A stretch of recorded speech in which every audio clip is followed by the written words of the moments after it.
So this is where it all began. The conflict between US and Iran has a long history and it's very complex, yeah, and it's a complex one actually.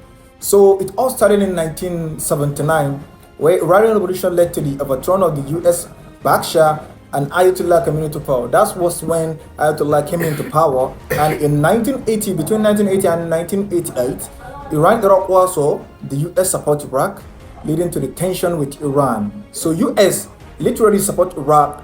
That made the war escalated between Iran and US. And in 2002, US President George Bush labeled Iran as axis of evil. That was when George Bush labeled Iraq as axis of evil. You understand the war, yeah? It got a deep meaning. And in 2010, US sanctioned and cyber attacks targeted Iran's nuclear program. So they are all over nuclear program and ballistic program of Iran. That's what US is after. And in 2015, nuclear deal JCPOA was signed, easing some sanctions between the countries.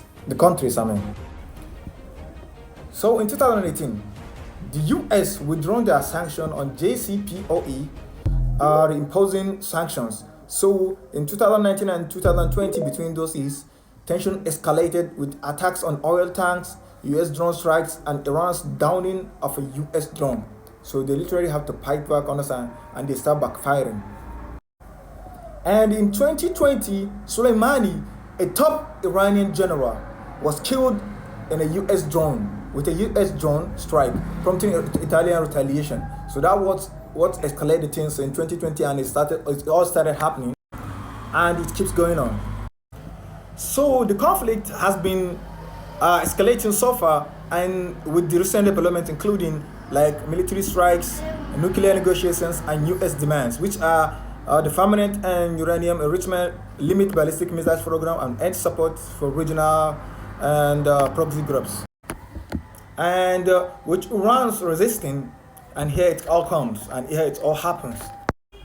And tension have been high since then. And I believe you guys understood like the global market is going to have a big impact, especially the oil prices, stock market, and currencies.